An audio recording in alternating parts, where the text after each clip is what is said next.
Hello everyone and welcome to Ferris Sports Update. I'm your host Rob Bentley and thanks for tuning in. On today's show we'll recap an exciting win for Bulldog football on homecoming. We'll preview Ferris State hockey and we'll check in with the Bulldog women's soccer program. But we'll start first with Bulldog football, joined by head coach Tony Annese. Coach, welcome to the show. Happy to be here.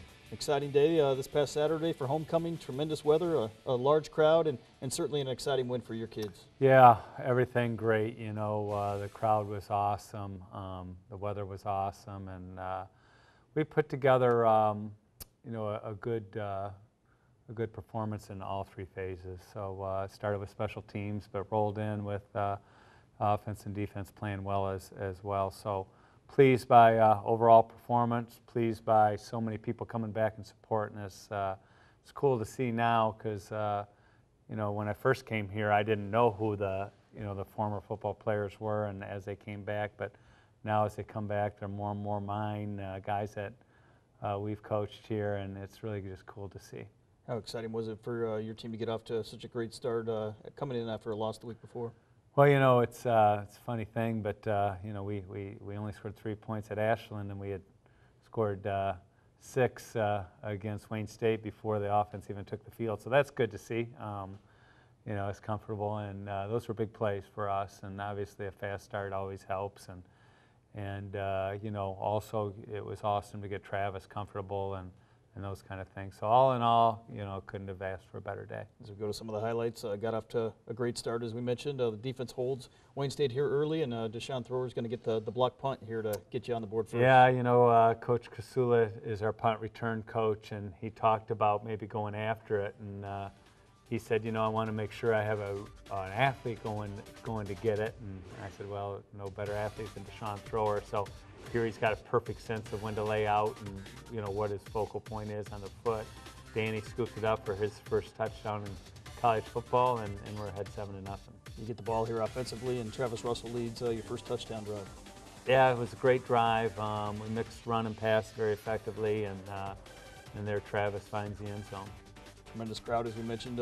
Beautiful weather conditions as part of homecoming, and always great to see a large crowd on homecoming. Yeah, it was awesome. You know, a lot of people, you know, really spirited. The tailgating was incredible before the game. Just walking through a parking lot from the IRC to the stadium, it's a thrill to see that. You mentioned all three phases here. The defense forces the fumble, and Zach Sealer recovers near the goal line. Yeah, absolutely. It was, you know, it's a great opportunity for us to have a short field, and here Jahan scores on a good read by Travis. Got up 17-0 after the first quarter, and Wayne State will get on the board coming up here shortly on a long pass play, but for the most part you were able to hold them down besides a couple big plays. We were. They've got some, you know, real serious threats, and so it was a good thing to be able to slow them down, but there Deshaun got it, and he almost got it even better than the last time, but it kind of grazed off his hand, and we got the ball on a short field. Here Wayne State with their long touchdown in the first half, 89 yards, but we mentioned really a couple big plays for the most part. Otherwise, you were able to hold them down offensively. Yeah, you know, you can see we have 31, and we score right after this with 3:17 to go to make it 38 here. And here Travis hits Keandre in a long pass, and so I thought that offensively we were able to answer, you know, that long pass by Wayne State. Our defense was obviously discouraged. We gave that long pass up, but all in all, you know, 38-10 at halftime, right before half scoring, and then coming back and scoring right again in the third quarter. It was cool to see. Love those end zone bleachers. I think it energizes our team quite a bit. You mentioned coming out right after halftime, and again, Travis Russell leading the way, but Javon Shaw will get the touchdown for you here to stretch the lead to 45-10. Yeah, you know, Javon's a special athlete. He's got great feet, and he's got good instincts as a runner, and so we probably didn't play him enough again, but he's got the real capacity to be a true dual threat guy. Certainly here in the second half, a chance to play a number of guys, close to 80 players that saw action for you. We played a lot of guys. We moved Travis in and out with Javon, and then brought Brett Mooney in as well. So 3 quarterbacks, knowing then our starter is out. So here we misfitted a little bit. Demetrius Stinson, the former Bulldog who transferred to Wayne State, makes a big run, and I always root for him. I always look at his stats. Don't root for him against us, but he's a great young man. Here coming up, your final touchdown here is Malik Taylor will get into the end zone. The next to last touchdown, yeah, I guess. He meets Jake Lampman there, and Lamp said that he watched the signal and he knew it was going to be a play to Malik, and so he was excited and he jumped up waiting for Malik to catch the ball and scored a touchdown. So that was a cool embrace, you know, because I know Malik respects Lamp a lot. Here, Derek Portis gets in for our last touchdown. Brett Mooney was the signal caller. You know, a lot of young offensive linemen, and so it's great to see that we scored on that last one. I thought we finished the game. The offense, you know, sometimes when we get a big lead, the offense really isn't as sharp as they need to be, nor sometimes the defense isn't. But our second and third string guys rolled in there and played really well also. You mentioned Jake Lampman. What does it mean to have some of those former players come back and connect with your guys on a day like that? Of course, Jason was there, and Lamp, and Jamel Lackett, and DeMonte Madden, and you know, a whole guy, Corey Arnott, a bunch of guys. Torrey Apple, I'm naming them now, and I'm like, dang, I'm gonna not name some guys, but it's just cool to see, and you know, it just for all of us, you know, it's just it's great to see, you know. Even the referee, you know, Jason's there at halftime, and the referee, you know, always liked Jason, and so, you know, they got to say hi to each other, and so, you know, you play this game and you build this culture of competitiveness, but also a culture of caring for one another and things of that sort, and so when you're able to, you know, my biggest regret is after the game, I've got, you know, I got to go to the press box and do the post-game interview and things like that. And it's hard to get connected with all the people you want to connect with. But, you know, I just love the fact that I'm able to see those guys. And, you know, even though it's a short time that I get to see them, it just means the world to me that they're there supporting us. You mentioned being able to care for someone. Obviously, you had a young fan on your sideline, Wilder the Good, that you helped honor as part of Coach to Cure MD. Talk about what that means. It just means everything, you know. You know, first off, Wilder, you know, our team embraces that. You know, I get caught up in moments sometimes, and I don't even know what's going on, and all of a sudden I'm walking out of the stadium, you know, when we leave after a warm-up prior to the game, and I see all my guys going over there to see him, and so, you know, I went over there, but if I didn't see them, I probably wouldn't even noticed Wilder was over there, but our, you know, a bunch of guys are over there, you know, saying hi, and so then I walked over and took a picture, and after the game, you know, my players are instigating the picture with him and the team, and so our players are incredible. They're just great, and they love that, and I love that, and so for us to serve others in that way is really cool. Finally here this week, you got the Tiffin Dragons back at home. Talk about this week's opponent and what it's going to take to pull out another one. Yeah, undefeated in the GLIAC. You know, they've got one loss to Findlay in the first week, but you know, Gary Goff's done a great job there. You know, he's the GLIAC Coach of the Year last year. Last year they're 8-3. This year, you know, undefeated in the GLIAC. So happy we're home, and I'm happy that I feel good about how we've kind of, you know, come back off a loss to really have a great victory. So hopefully we have a great week here, and we're ready for Saturday. Well, Coach, best of luck. Congratulations on the big homecoming win over Wayne State this past week. Thanks, Rob. I appreciate it. We'll be back with more Ferris Sports Update right after this. The need for experienced educators is greater than ever. Ferris State University's School of Education is here to fulfill that need. At Ferris, students have the opportunity to choose from over 20 focuses while gaining first-hand field experience. Ferris State University, preparing the next generation of teachers who will shape the young minds of the future. For more information, go to ferris.edu/education. Wow, you can get a 14-inch pizza with one topping for only $5.99 at Mancino's? Action! Hi, I'm Tony Presamoli from Tony's Basement Pizzeria, and our pizza is not that terrible. We may not have a 14-inch for $5.99, or great daily specials like a grinder combo for $6.99 with chips and a drink, or a small calzone combo. I also can't compete with the 10% discount that Ferris students have. You know what? I quit. If you want quality food, call Mancino's. At Ferris State University, be a provider.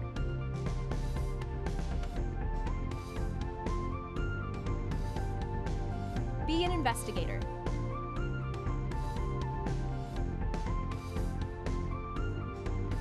What do you want to be? Be a Bulldog! Visit ferris.edu today.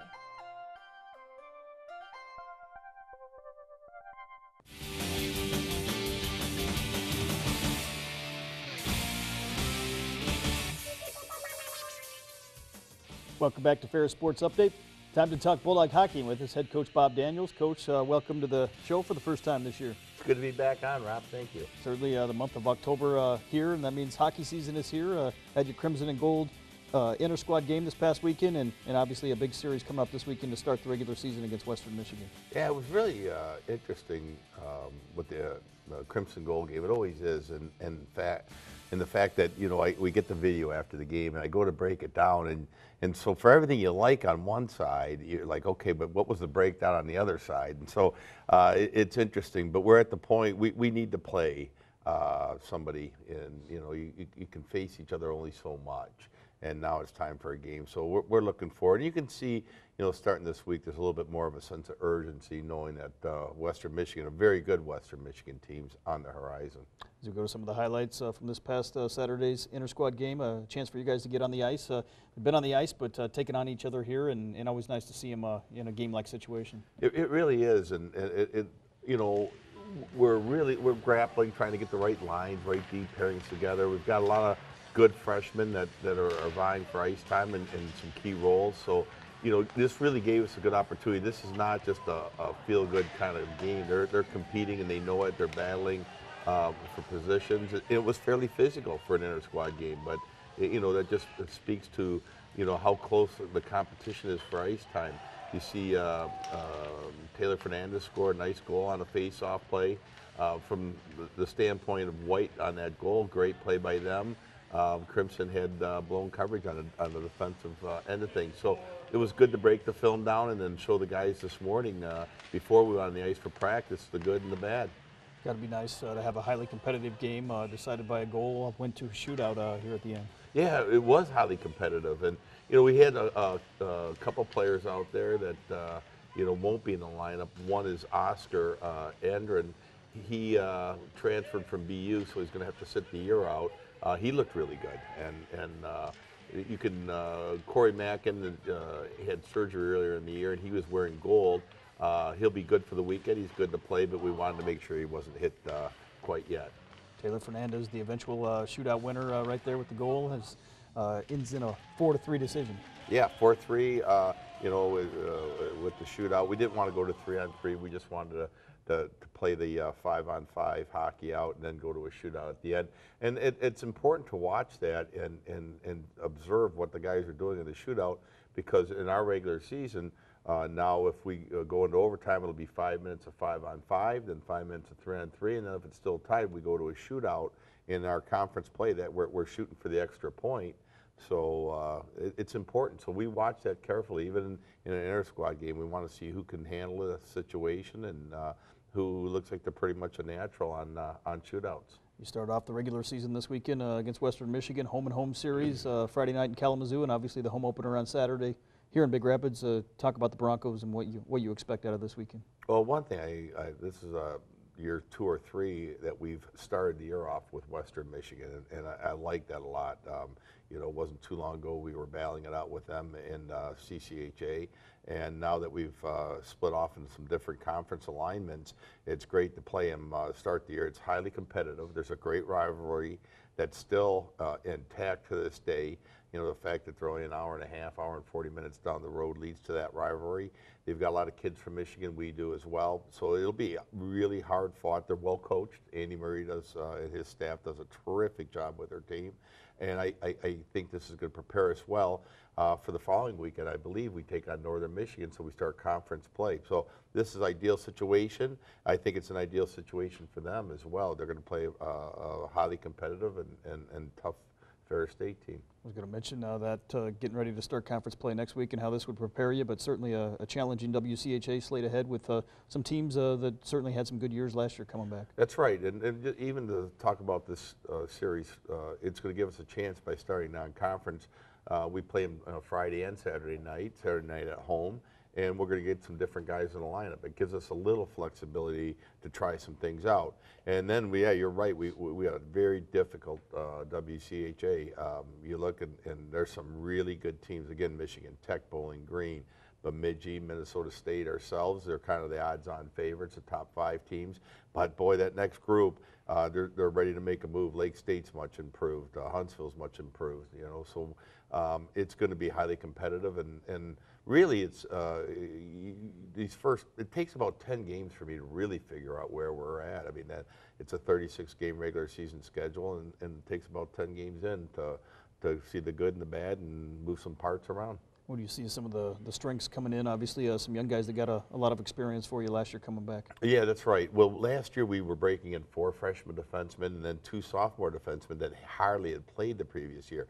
So out of our 8 defensemen, we had 6 with real no-game experience. And that showed early on. We started off the season 0-7-1. I didn't think we were going to start out quite that bad, but we knew we were going to have growing pains. But you turn around and you look at our finish for the regular season, and we were 5-1-1. So those freshman defensemen and the 2 sophomores that hadn't played much the previous year, boy, they had gained a lot of experience, and they're pretty darn good now.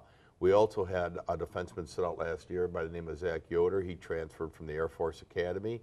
He's a good defenseman. So right now we have 5 sophomore defensemen that really are basically like having 5 juniors. You've seen that much ice time. So we should be in good position on D.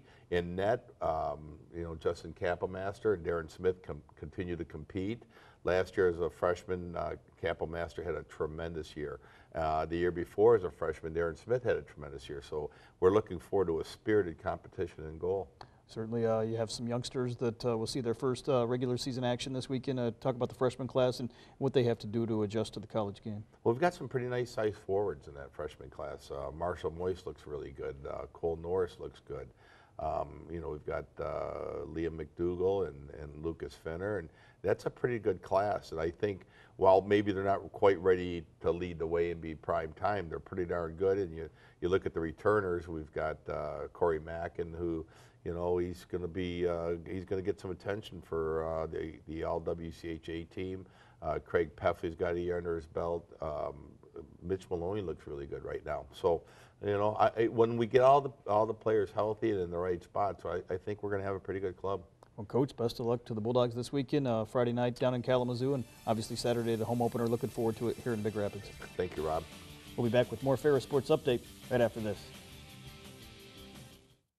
At Ferris State University, be a designer.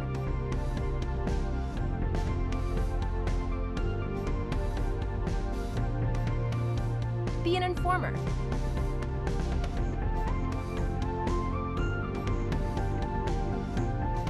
Be a maker.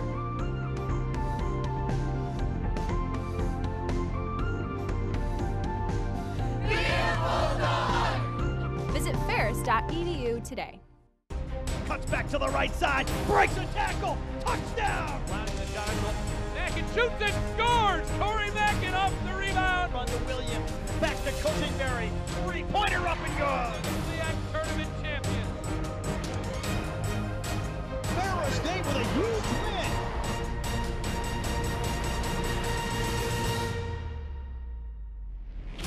Come rise with us. For more information, visit FerrisStateBulldogs.com. At Ferris State University, we're more than our student-to-faculty ratio. More than our variety of programs, our internship rate, or our number of student organizations. Here, you're never just a number. You can be yourself and be focused on your goals. Be inspired every day and be ready for tomorrow. Be a Bulldog. Go to ferris.edu.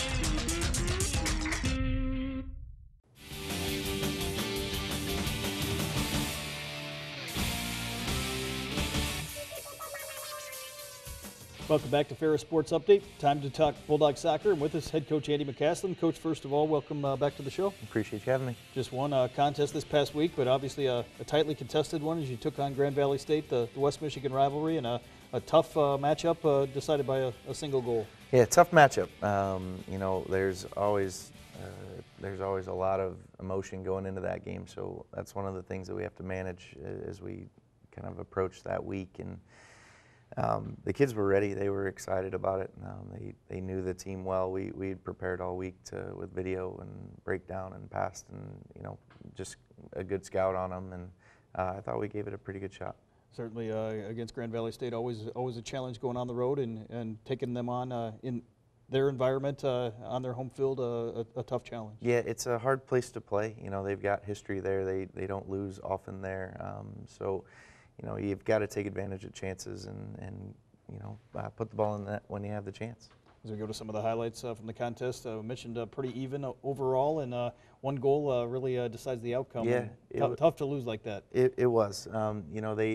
They're a very good team. They're well coached. Jeff and the staff do a tremendous job down there, and they have a lot of belief, and they have a lot of belief behind, just the name and thinking that they're good, and they carry themselves that way, and they are good.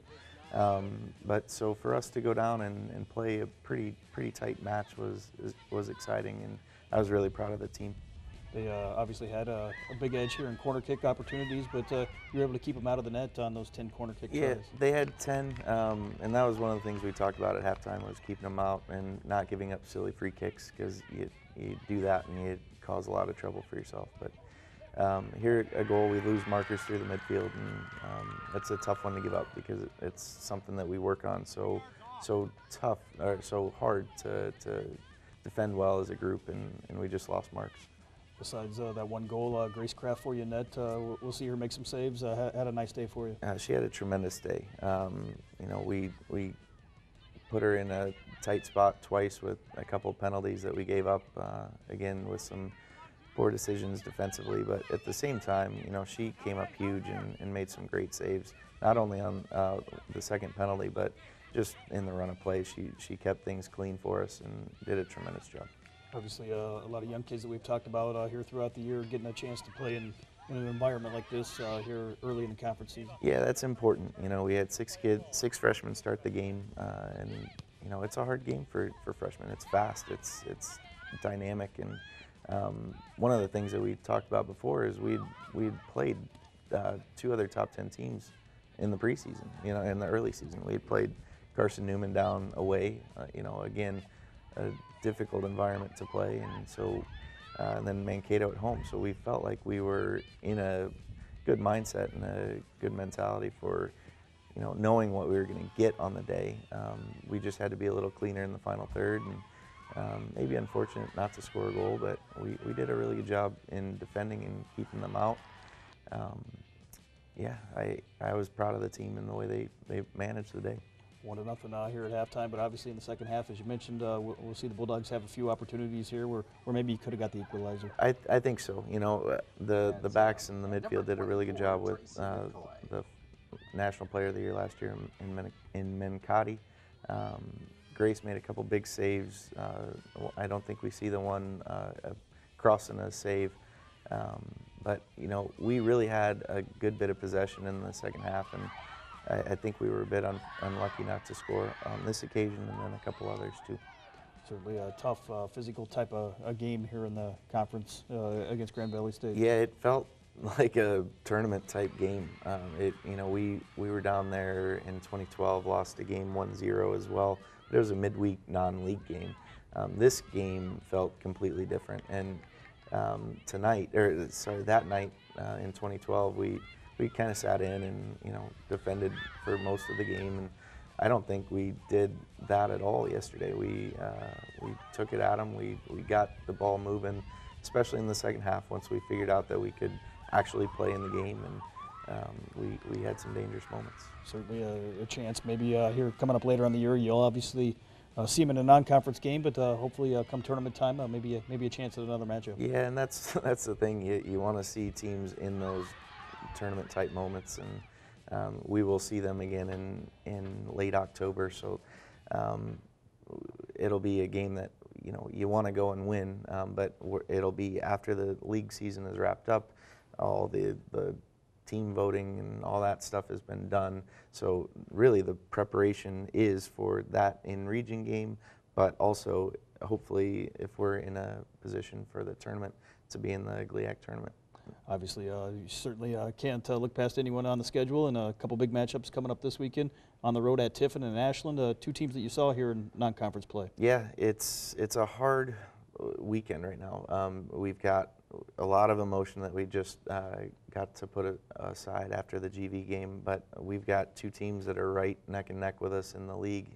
Ashland's, they've won all 3 games, and Tiffin is sitting even with us at 6 points. So you can't look past anybody. And with Tiffin first on Friday, we saw them at home, and we know they're going to be tough, and we're really excited about the chance to go down there and play and hopefully show really well and earn 3 points on that day. And Ashland, it's going to be another battle too. So, and it's going to be tough. It's a grass to turf weekend, so we'll figure out how to get on grass and then get on turf again. So again, the playing surface is a little different from day to day, but we'll be ready to go. Now, obviously, here now in the month of October, one of your goals, one of your first goals at least, to make the GLIAC tournament. What does it take here over the next 3-4 weeks to make that conference tournament and make a run? Yeah, you got to separate yourself somehow, and I think we were hoping that we could be 9 points from 3 games, and that would have been great. But we're at 6 now, and we're at 6 with a couple other teams. So right now it's about separating ourselves, and if we can go ahead and get a couple points on the road here, that'd be great, and it'd set us up well for the late stretch. What does it take to go on the road and pick up those points this weekend against 2 very good opponents? Yeah, we like going on the road. We've got the group together. It's studying on the bus and then soccer. So that's pretty exciting. So we like those moments, and we like having the group together on the road. And it's just concentration. They got to find the rhythm of getting the travel side of it, and the hotel and the meals and all that. And but the girls have been good on the road so far. We've done well on the road, and we're confident with our abilities to go down there and win. Okay, Coach, best of luck to the Bulldogs this week as you travel to Tiffin and Ashland. Appreciate it. That's going to do it for Ferris Sports Update. A reminder, you can follow all the action and get all the updates online, FerrisStateBulldogs.com. Have a great week.